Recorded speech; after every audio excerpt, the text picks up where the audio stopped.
자, 경례 반갑습니다. 네, 반갑습니다. 제 기억으로 저희가 이 교당으로 이사 온 이후에 오늘 법회가 가장 많이 참석하신 것 같아요. 우리 정단장님 그러신 것 같죠? 뒤에서 보셨을 때. 네? 그러니까요. 제가 기억에 그래요. 우리 거의 꽉 차서 앉으셨는데 올해 그냥 기운이 좋은 것 같습니다. 그래서 맞아요. 박수 한번 치고 시작을 해야 될 것 같아요. 앞으로는 더 앉을 자리가 없고 이제 저쪽 교당에 가서는 한 100, 저희가 108석 정도 되거든요. 4층 법당이 이제 108석의 좌석이 꽉 찬 그런 이문교당이 됐으면 좋겠다, 그런 감상이 있었습니다. 네. 오늘부터 그 전산용 목사님의 신년 본문인 일원대도의 법륜을 심차게 굴립시다, 이 본문을 4차례로 나눠서 말씀을 드리려고 합니다. 그래서 오늘은 첫 번째 시간으로 대산종사의 10대 교훈 중 공생공영, 동고동락, 합심합력, 이 세 가지에 대해서 말씀을 드리겠습니다. 지난 1월 1일 신정절 때 전산용 목사님께서 그런 말씀을 하셨어요. 나라고 하는 이 국한을 벗어나서 더 큰 집 살림을 하는 것이, 이것이 일원대도를 실천하는 것이다. 그래서 우리가 큰 살림을 하기 위해서는 나의 본래 본가를 발견을 해야 되는데, 우리가 본래 본가를 발견하는 것을 견성이라고 얘기한다. 그리고 그 견성을 했을 때 큰 집 살림을 할 수가 있다, 그렇게 말씀하셨어요. 그런데 그 견성이라고 하는 것이 별다른 것이 아니라 하나짜리를 아는 것인데, 달리 말하면 일원상짜리를 아는 것인데, 그 하나짜리를 알았을 때 큰 집 살림을 할 수가 있다. 근데 그 큰 집 살림 할 수 있는 그 방법, 그것이 뭐냐? 오늘 말씀드리려고 하는 공생공영, 동고동락, 이 합심합력을 실천하는 것이다, 이렇게 말씀을 하셨어요. 먼저 우리가 이제 생각해 볼 것이 있는데, 한문에 공과 동과 합이라는 세 글자예요. 자, 공생공영에는 공이라는 글자가 들어있고요. 합심합력에는 동고동락에는 동이라고 하는 글자가 들어있고, 합심합력에는 합이라는 글자가 각각 2번씩 들어가 있죠. 자, 한문으로 보면, 자, 공은 함께 공, 동은 한 가지 동, 합은 합할 합자인데요. 자, 이 세 글자가 의미하는 것이 뭘까? 먼저 이 세 글자의 전제는 뭐냐면, 이 세 글자가 있기 이전에 그 전제는 나뉘어 있다라고 하는 거죠. 그런데 이 세 글자를 통해서 공과 동과 합을 넣으면 나뉘어 있던 여러 개가 함께 한 가지로 합해진다, 이런 뜻이 돼요. 그래서 최종적인 목적은 다 같이, 다 함께 하나로 살자라는 말이 여기에 담겨져 있습니다. 자, 이것을 대종사님께서는 일원주의라고 말씀을 하셨고, 정산용사께서는 이것을 삼동윤리로 말씀을 하셨어요. 그래서 이것이 뭐냐? 바로 대세계주의다, 이렇게 말씀을 하셨습니다. 자, 이 뜻을 먼저 마음에 좀 새기고 이제 공부를 해보겠는데요. 자, 첫 번째, 이제 10대 교훈의 첫 번째는 공생공영이라고 했습니다. 자, 신년 본문을 그대로 한번 소개를 하면요. 이는 모든 생명이 함께 잘 사는 번영의 길로 나가자는 것입니다. 정산종사께서는 인지가 개벽되고 국한 없는 세상이 열려가니 대세계주의가 천하의 인심을 지배할 것이라 예상하셨습니다. 그러므로 우리는 낡은 관습과 이기주의를 과감히 버리고 오직 자리 이타에 열린 신법으로 공생공영의 자비행을 실천해야 하겠습니다, 이렇게 말씀하셨는데요. 자, 공생공영이라는 말은, 공생은 함께 잘 살고, 공영이라고 하는 것은 함께 번영한다라고 하는 뜻입니다. 우리가 공생을 하면 공영을 할 수가 있고, 공영하기 위해서는 반드시 먼저 공생의 철학이 밑바탕이 돼야 합니다. 자, 공생이라고 하는 단어는 서로 도우면서 함께 살아간다는 뜻이 공생이라는 뜻인데요. 그러니까 우리가 함께 잘 살기 위해서는 어떻게 돼야 된다는 얘기예요. 서로 도우면서 살아야 한다 이 말씀이에요. 근데 이제 신년본문에는 모든 생명이 그렇게 말씀을 하셨어요. 그러니까 우리 인간만이 그렇게 공생공영하자는 것이 아니라 모든 생명이 이 말씀을 하셨는데, 이 공생공영의 대상이 인간뿐만이 아니라 모든 생명으로 그 범위를 넓혀 주셨습니다. 왜 그럴까요? 왜 모든 생명이 공생공영해야 될까요? 자, 동물과 식물, 자연, 우리가 함께 살아가는 지구 공동체이고 생명 공동체죠. 그러잖아요. 우리 인간만 살아갈 수가 없잖아요. 그런데 우리 인간의 욕심으로 자연을 파괴하고 생명을 살상하면 결국 어떻게 됩니까? 저 동물, 식물만 죽게 되나요? 결국은 우리 인간이 죽게 돼요. 자연이 살상되면 결국은 그 해가 우리 인간에게 오게 됩니다. 자, 우리가 다 알다시피 최근에 기후재난, 기후위기, 이것이 인류 생존에 있어서 가장 큰 위기고 가장 중요한 요소로 뽑거든요. 근데 왜 기후위기, 기후재난이 생기냐면 지구가 온난화되기 때문에 그래요. 지구가 왜 온난화가 되냐면 탄소를 많이 배출되기 때문에 그래요. 그래서 이제 그 세계적 국가들이, 그 지도자들이 모여가지고 탄소 중립을 선언을 하잖아요. 근데 그 탄소가 어디에서 나와요? 예, 인간이 소비하는 데서 그 탄소가 배출이 돼요. 가장 간단하게 보면은 화학 연료를 많이 떼면 탄소가 발생이 돼요. 그래서 그 지구의 온도가 뜨거워져서 결국은 그것으로 인해서 기후 재앙이 온다는 이야기예요. 그래서 고온 현상이 온다든지 아니면은 산불이 난다든지 또는 강추위가 온다든지 하는 그런 이상 기후가 그렇게 거기에서 온다는 얘기예요. 그래서 앞으로는 북극의 빙하가 다 녹아내려가지고 해수면보다 낮은, 지금은 겨우 해수면 위에 있는 그런 낮은 땅을 가진 나라들이 어떻게 돼요? 다 가라앉을 위기에 처해 있어요. 이렇게 보면 인간과 자연, 그 생명들이 함께 공생하지 않으면 인류의 생존도 불가능하다라고 하는 거죠. 자, 나라와 나라끼리는 어떻습니까?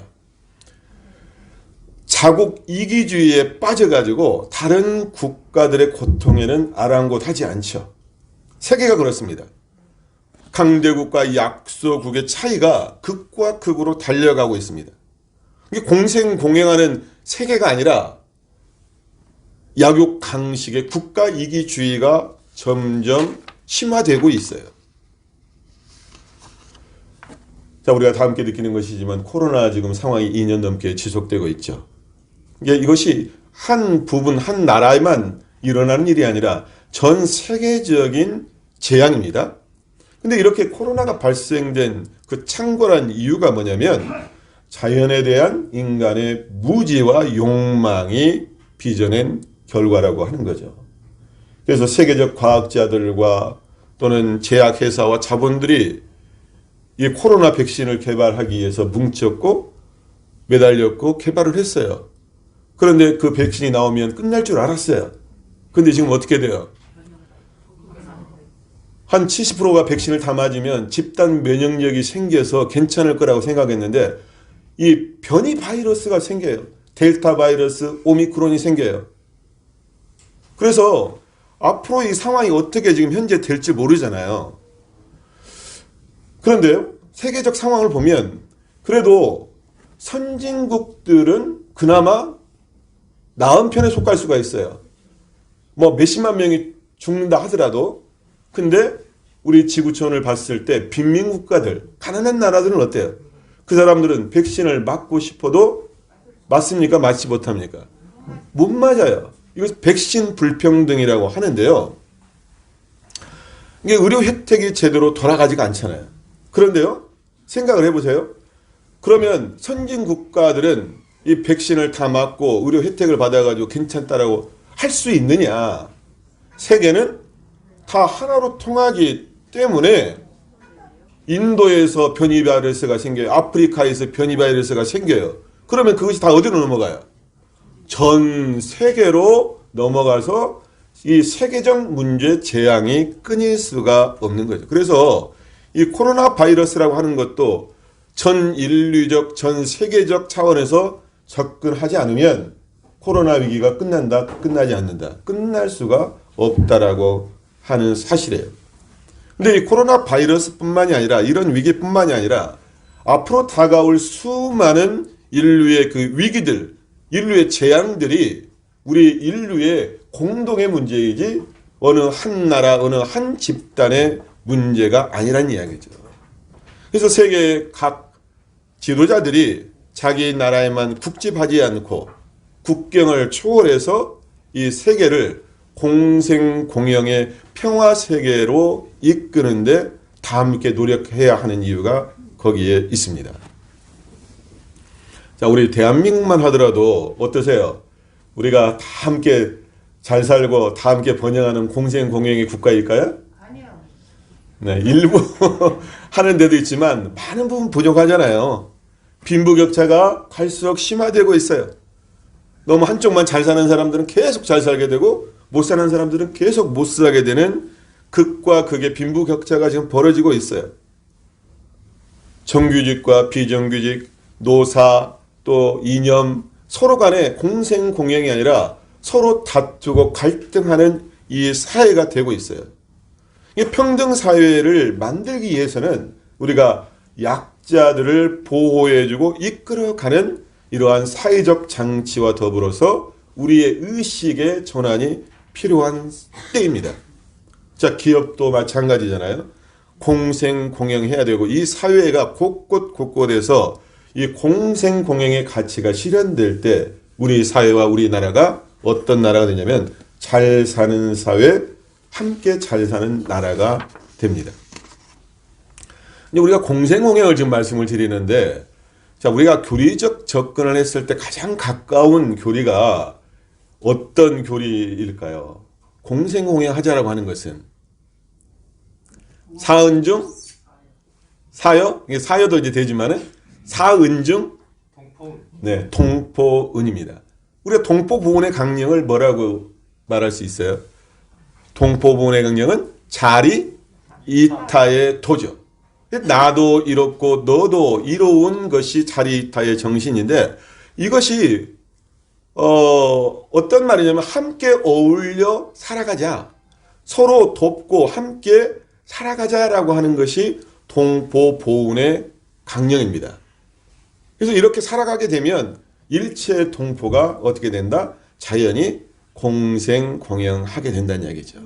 근데 그것은 우리의 인류뿐만 아니라 인간뿐만 아니라 함께 같이 살아가는 대상이 금수초목까지도 서로 도움이 되었기 때문에 전 생명과 더불어서 함께 잘 살아가는 것, 이것이 공생공영의 길로 말씀드릴 수 있습니다.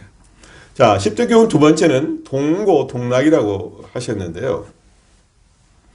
신약본문 본문은 그렇게 되어 있습니다. 이는 모든 생명이 괴로운 일을 당할 때 그 괴로움을 같이 하고 즐거운 일을 당할 때 그 즐거움을 함께 나누어 전체의 삶이 되고 전체의 생활이 되자는 것입니다. 자, 동고동락이라고 하는 것은 괴로움도 함께하고 즐거움도 함께한다라고 하는 뜻이잖아요. 자, 괴로움과 즐거움을 함께하는 인연은 어떤 인연일까요? 나와 가까운 인연, 소중한 인연들이 동고동락하는 사이잖아요. 가장 가깝게는 가족끼리 동고동락을 해요. 단체 또는 조직끼리 동고동락을 합니다. 자, 우리 이문교당 교도님들 간에는 어떻습니까? 동고동락하는 사이입니까? 네? 네, 자신 있게 말씀하셨어요. 우리 이문교당 교도님들 우리 사이가 어떤 사이냐? 동고동락하는 사이예요. 그래서 괴로움과 즐거움을 함께 한다라고 하는 것은 그만큼 가까운 인연이고 소중한 인연이라는 뜻이에요. 그런데 자, 모든 생명과 동고동락한다 그랬어요. 본문에 의하면. 이게 가능할까요? 자, 근데 생각을 해보세요. 모든 생명이라고 했는데 가족하고도 동고동락하지 못하고 회사 사람들하고도 동고동락하지 못하고 교당 사람들끼리 서로 동고동락하지 못하는데 어떻게 일체생명과 동고동락을 할 수 있겠어요? 사람들 보면요. 나는 나로만 살아가는 사람들이 있어요. 나만 생각하는 사람들이 있어. 이게 각자 도생이라는 말이 있는데 다른 사람들의 세정, 다른 사람의 처지 몰라. 외면해. 그러면서 나만 잘 살면 된다라고 하는 이기적 삶을 살아가는 사람들이 있어요. 근데 자기만 혼자 그냥 잘 살면 그것도 괜찮을 수 있어요. 자기만 잘 살려고 하기 위해서 남을 해를 끼쳐, 고생을 시켜. 이런 사람들이 어떻게 동고동락 한다고 할 수 있겠어요? 근데 대산종사님께서는 이 말씀을 하셨거든요. 부처님의 큰 욕심. 부처님께서는 큰 욕심을 가지고 있는데, 부처님의 인연욕, 그러니까 부처님의 그 인연 맺는 법은, 인연욕은 어떤 것이냐? 한 시족, 한 민족의 인연에 만족하지 아니하시고, 전 인류와 일체 생명과 동고동락하셨으므로 길이 일체 생명의 다정한 일가 친척이 되셨다. 이런 말씀하셨거든요. 그러니까 부처님은 그 가족을 한 민족 또는 한 뭐 시족의 대상이 있는 게 아니라 부처님은 사생일신을 하거든요. 모든 생명을 내 몸같이 생각하고 내 형제로 생각하고 나의 집안으로 생각하기 때문에 일체 생명과 동고동락하는 분이 바로 부처님이다. 그렇기 때문에 일가 친척이 되셨다. 그렇게 말씀하셨는데, 근데 저도 저 시골에서 자라서 그 일가 친척이라는 말이 이제 그 이 피부에 와닿는 그런 느낌이 분명히 있는데 요즘에는 일가 친척이 좀 옛날만큼 못하잖아요. 예전에는 동네에 그 시족사회에 있어가지고 뭐 저 제사만 있어도 다 큰 집에 달려가가지고 20명, 30명이 아침에 밥 먹었거든요. 저희가 어렸을 때만 하더라도. 그래가지고 큰 집에서 도시락 싸갖고 가고 그랬어요. 제삿날만 되면. 근데 요즘에는 이제 그러지는 않는데, 일가 친척까지는 조금은 좀 멀게 요즘에는 느껴지지만, 어떠세요? 형제들은 어떻게 느껴지세요? 형제 가족들은? 형제 가족이야말로 보통 요즘 하는 표현으로 찐 동고동락하는 사이죠. 이게 나의 가족. 오늘이 지금 가족법회잖아요. 가족법회인데, 저에게 이제 위로 누나가 있고, 아래로 이제 여동생이 있어요. 근데 이제 제가 느끼는 것은, 우리 형제 간의 우애는 그냥 뭐 누나 동생이라고 하는 그런, 이게 뭐 그런 호칭도 있지만, 어떤 생각까지 드냐면, 동지 같다 그런 생각이 저는 들어요. 동지 같다. 뜻을 함께한 아주 막 결연한, 네가 죽으면 나도 함께 죽는다. 이러한 그 동지 같은 느낌이 있거든요. 근데 평상시에는 그걸 모르겠어요. 그런데 어떤 때 그걸 느낄 수 있냐면 나에게 진짜 기쁜 일이 있을 때, 나에게 슬프거나 괴로운 일이 있을 때 누가 그 즐거움과 누가 그 슬픔과 괴로움을 함께 해주느냐. 가장 먼저 누굽니까? 예, 가족이에요. 형제예요. 저희 그 큰애가 행정고시를 학교 가니까 저희 누나가 너무나 좋아가지고 그러대요. 참 아버지가 생각이 나고 저희 아버지 일찍 돌아가셨으니까 또 뭐 이렇게 다 생각이 난대요. 그러면서 누나가 오히려 저보다 더 기뻐해가지고 주변 사람들마다 한턱씩을 냈대요. 내 일처럼 기뻐하는 거죠. 동생의 아들인데 조카의 일이지만 내 일처럼 기뻐해가지고 한턱을 여러 차례 냈다는 거예요. 직장에서도 내고 뭐 저 아는 사람한테도 되고. 이 기쁨과 슬픔, 괴로움을 함께 나누는 거죠. 그러니까 저 같은 경우도 참 좋은 일이 있을 때 또는 힘든 일이 있을 때 가장 먼저 누구한테 연락을 하겠어요? 어머니한테 또는 형제들한테 연락을 하게 되더라고요. 근데 저는 그렇게 생각해요. 우리 교도님들도 마찬가지일 것이다. 그러잖아요. 근데 왜 그럴까? 왜 그렇게 형제, 친척을 동지로까지 느끼게 될까? 단지 형제로 태어났기 때문에 그럴까요? 아니에요. 단지 형제로 태어났기 때문에 그런 것만은 아닌 것 같아요. 왜 그러냐? 지금까지 괴로움과 즐거움을 함께한 시간들 때문에 그래요. 시간들 때문에 그래요. 그래서 굳이 말하지 않아도 아는 거죠. 말하지 않아도. 함께 고생하면서 자란 형제는 제가 봤을 때 다른 많은 형제들 보더라도 더 끈끈한 형제 자매의 정이 있어요. 특히 고생한 형제들은 더 그런 것 같아요. 함께 고생한 형제들은. 우리가 가족이라고 하는 이 울타리를 더 넓히면 이웃도 내 가족 형제가 되고요. 동고동락의 대상이 될 수가 있습니다. 대한민국이라고 하는 이 나라도 국가 운명체도 함께 동고동락하는 사이예요. 그런데 이 중에서도 가장 큰 마음으로 동고동락한 분이 누구시냐? 바로 부처님이라는 거죠. 부처님. 그래서 부처님은 일체 생명을 한 형제, 한 가족으로 삼기 때문에 일체 생명과 동고동락하는 넓은 품을 갖고 계신다. 우리 교도님들은 지금 길게는 한 50년, 뭐 짧게는 10년 이상 우리 이문교당에 다니시면서 법의 형제로 지금 살아오셨잖아요. 법의 형제라는 말이 마음에 닿으세요? 법의 형제. 우리가 이제 법의 형제라는 말인데요. 우리 교도님들 이렇게 주변 보니까 호칭을 그렇게 하더라고요. 어떤 때는 형님 그렇게 하더라고. 그러시죠? 누구 형님. 저희 그 원불교학과 다닐 때도 뭐 선배님 그런 호칭이 아니라 위에 선배들 또는 나이가 많은 분들은 형님 했어요.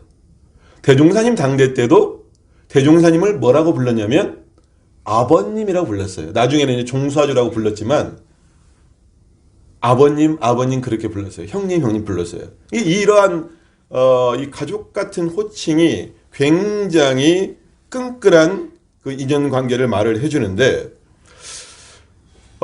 근데 이렇게 끈끈한 형제 인연을 맺고 정을 나눌 수 있는 것은 우리 교도님들이 동고동락한 법동지이고 법형제이기 때문이다. 간단하게 말하면요. 저 같은 경우도 아까 누나 동생 얘기했지만 누나 동생은 1년에 잘해야 명절 때나 해가지고 한 서너 번 정도나 그 정도 만나요. 근데 우리 교도님들은 어때요? 일주일에 한 번씩 만나죠. 이런 인연이 어디 있어요? 이런 인연이 어디 있냐고. 저희 아까 일가 친척 얘기했는데 저희 사촌들은요 집안에 대사 있을 때나 만나.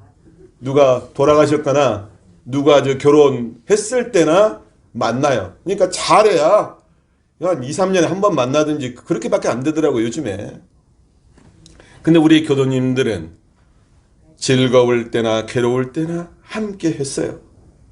저 집안에 무슨 일이 있는지, 저 교도님 집에 어떤 일이 있는지 대강 다 알아요. 이게 교당의 초창의 역사에서부터 지금까지 우리 교도님들이 한 마음, 한 뜻, 한 형제, 한 가족이 돼서 우리가 함께 교화하고 훈련하고 봉공을 해왔어요. 그래서 가끔 한 번씩 그 전설적인 얘기들을 하시잖아요. 예? 그 교당 그 초창기 때, 예? 그 강대행 교무님 계실 때, 그 봉공회 활동했던 그 기와집 얘기를 하시잖아요. 왜 그러느냐? 함께 동고동락한 세월, 그것이 있기 때문에 그런 적이에요. 그래서 우리가 이제 살다 보면 그런 얘기 하잖아요. 미운정, 고운정 다 들었다. 그러신가요? 아니, 고운정만 있는 게 아니에요. 이게 사람이 살다 보면 미운 정도 있을 수가 있어요. 그런데 이제 아쉬운 것은 뭐냐면 우리가 한 법형제로 만났는데 서로 우애하지 못하고 미워하거나 다투면 될까요? 안 될까요? 안 되는 거죠. 그런데 그런 때가 가끔 있어요? 없어요?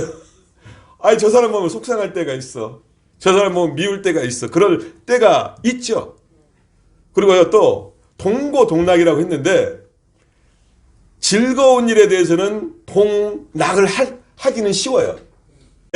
내가 동고해줘야 되거든. 고통을 함께 해줘야 되거든. 그런데 이게 쉽지가 않더라고요. 그리고 또 하나 우리가 생각할 것은 뭐냐면, 자, 동고동락하는 데 있어서 뭐가 있을 수가 있냐면 친불친이 있을 수가 있어. 그래요, 안 그래요? 솔직하게. 동고동락하는 데서 친불친이 있을 수가 있어요. 근데 이게 친불친이라고 하는 것이 나쁘다고 볼 수는 없거든요. 그건 자연스러운 거예요. 어떤 사람은 좀 더 친할 수 있고 어떤 사람은 친하지 않을 수가 있어요. 근데 문제는 뭐냐면 덜 친하는 것과 이 친한 것에 끌려가지고 다른 사람하고는 상대하지 않으면 이게 문제예요, 문제가 아니에요. 이게 문제입니다. 이것을 뭐라고 하냐면 친불친에 끌린다라고 하는 거예요. 원근 친서에 끌린다라고 하는 거예요. 그래서 올해 이제 우리가 단을 이제 새롭게 이제 나중에 가을 정도 되면은 배정을 이제 할 계획을 갖고 있는데 어떻게 변형될지 모르지만 제가 한번 보겠어요. 우리 교도님들 사이에 나는 저 사람하고는 절대 같은 단 못한다. 나는 저 사람하고만 해야겠다. 이렇게 되면 어떻게 되는 거예요? 친불친에 끌리는 거예요. 아니, 그러니까 다 이렇게 표로 뽑기도 하고 그러더라고요. 이게 어떻게 할지 모르지만 우리가 한 법형제인데, 한 가족인데, 가족이 밉더라도 내 가족 너 아니다 할 수 있어요? 아니거든요. 그리고 미운정, 고운정 들었으니까 이번엔 좀 밉지만 다음에는 고운정으로 바뀔 수가 있습니다. 제가 말씀드리고자 하는 것은 뭐냐면 우리 모두는 어떤 가족이다? 이러한 가족이다. 우리는 어떤 깃발을 지금 들고 있냐면 일원상 깃발을 지금 높이 들고 있어요. 그래서 우리는 일원 동지이고 일원 가족이에요. 그리고 일원 회상의 영겁 도반으로 동고동락하는 우리는 누구냐? 영생의 법동지이다. 영생의 법동지이다. 자, 우리가 동고동락에서 또 한 가지 좀 생각할 것은 뭐냐면 우리가 교당 차원에서 우리들끼리만 동고동락할 것이냐, 우리들끼리만 신나게 동고동락하면 될까요? 아니고 누구하고 동고동락해야 될까요? 지연이? 네, 그래요. 지금 이웃과 지역사회와 동고동락을 해야 돼요. 자, 저는 그렇게 생각합니다. 이 동대문구 최소한 이 이문동 지역에 사는 사람들이 우리 이문교당을 봤을 때 이웃으로 생각해 줘야 된다는 얘기죠. 그러지 않습니까? 봤을 때 원불교는 뭔가 좀 특별하긴 해. 그런데 문턱 넘기가 어려워. 저기는 뭐 뭔지 이상해. 이런 것이 아니라 친근한 이웃처럼 쉽게 다가설 수 있는, 쉽게 만날 수 있는 그러한 교당이 돼야 된다. 그래서 우리 이문교당은 이 이웃과 지역사회의 동고동락을 해야 된다는 얘기죠. 이웃과 같은 친밀함이 있어야 된다는 얘기죠. 우리 옆에 그 다래정이라는 식당 있잖아요.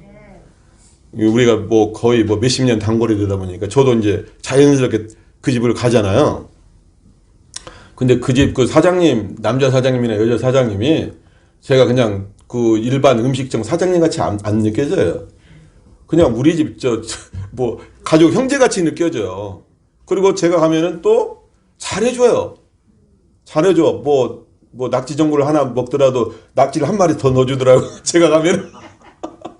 그러면서 그 남자 사장님이 약간 좀 무뚝뚝한 분이거든요. 여자 사장님에 비해서. 근데 지난번에는 자연스럽게 그러더라고.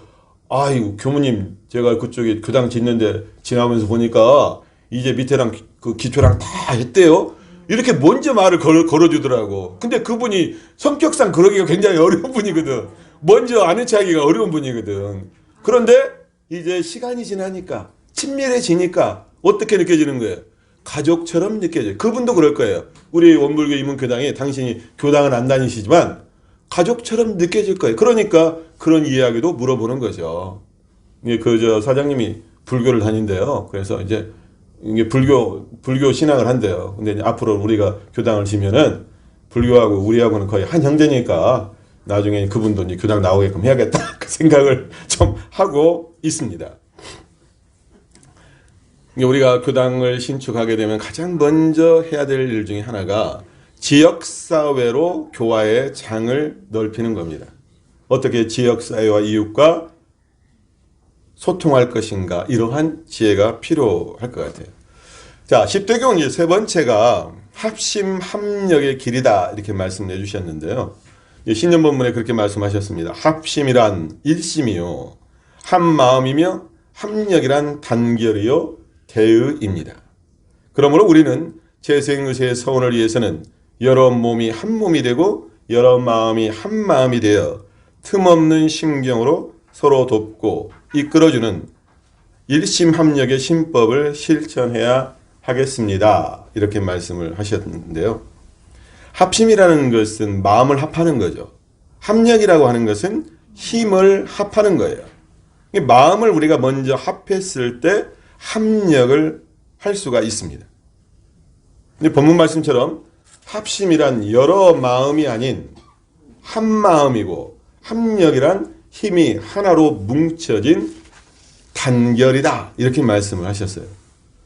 자, 우리 교단 역사를 놓고 보더라도 소태산 대종사님과 구인 제자가 교단 초창기 그 역사 속에서 나타난 법인성사라든지 방언공사가 바로 어떤 결과였냐면 합심합력의 결과였습니다. 그러니까 우리가 합심합력하지 않으면 절대 재생의세의 이 사업을 펼칠 수가 없어요. 교단뿐만이 아니라 가정에서도 합심합력이 돼야 가정이 행복하고 흥할 수 있죠. 그리고 기업에서도 회사에서도 모든 전 직원이 합심합력해야 그 회사가 발전할 수가 있습니다. 이 사회와 이 국가도 합심합력해야 국민 모두가 행복하고 선진 인류 국가로 발돋움할 수가 있습니다. 우리가 교단이 발전하기 위해서도 재가와 출가가 합심합력해야 합니다. 우리가 교당이 발전하기 위해서는 교모와 교도관, 교도와 교도님들끼리 서로 합심합력해야 그것이 가능합니다. 자, 누구나 다 합심합력해야 된다는 건 다 알아요. 근데 왜 합심합력하지 못할까요? 왜? 예? 이게 일체가 안 되는데 왜 일체가 안 될까? 생각을 해보세요. 본문에도 나와 있는데요. 합심합력에 하기 위해서는 일단 그 일이 대의에 맞아야 돼요. 대의의 큰 뜻에 올바름에 맞지 않으면 합심합력하기가 어려워요. 그래서 어떤 일을 하는 데 있어서 가장 중요한 것은 뭐냐면은 대의가 분명해야 합니다. 대의가 분명해야 돼요. 옳지 못한 일에 같이 하자고 할 수 있을까요? 어려워요. 어렵습니다. 그리고 이제 그 다음에는 대의가 분명할 때는 여러 의견이 주장이 있을 수가 있지만 그 다음에는 중요한 것은 개인의 입장과 주장을 놓아야 됩니다. 이게 자기 주장이 강한 집단은 합심합력하기가 어렵습니다. 그런데 사공이 많으면 배가 어디로 가요? 배가 산으로 갑니다. 근데 또 하나 이제 여기서 중요한 것이 우리가 민주사회이기 때문에 각자 의견이 다를 수 있잖아요. 그리고 각자 주장이 있을 수가 있잖아요. 그때 중요한 것이 뭐냐면 제가 생각을 해보니까요. 사람이 많고 주장이 많아도 그 중심을 잡아주는 사람이 딱 있어야 돼요. 그래요? 안 그래요? 여러 가지 주장이 있다라고 하는 것은 힘이 분산된다는 얘기거든요. 그런데 우리가 모래성을 딱 쌓기 위해서는 가장 먼저 뭘 꽂아야 돼요? 가운데다가 딱 그 가운데 깃발을 꽂아야 돼요. 그래야지 이것을 쌓을 수가 있어요. 그러니까 그 중심을 잡아주는 사람이 중심으로 해서 합심 합력하게 되는데, 따라서 지도자의 역할이 매우 중요합니다. 그래서 우리 교도님들이 합심 합력할 때 교도회장님을 중심으로 해서 합심 합력하고, 또 우리 선진 어른들을 중심으로 해서 딱 합심 합력하고, 그러면 우리가 목적한 바를 이루지 못할 일이 없어요. 우리가 이제 회의를 하다 보면 여러 주장들이 있잖아요. 근데 이제 우리 민주주의 사회이기 때문에 만장일치라고 하는 것이 굉장히 어려워요. 그러잖아요? 만장일치가 되게 어려워요. 그래서 우리 민주적 절차는 뭘 택하느냐? 다수결의 원칙을 선택을 할 수밖에 없어요. 그래서 과반수가 넘는다든지 아니면 찬동이 3분의 2가 넘는다든지 하면 그것이 하나의 결정으로 의견으로 결정이 되죠. 근데 그것이 뭐냐면 대중의 의견이다라고 하는 것이에요. 대중의 의견. 근데 문제는 뭐냐면 D가 문제예요.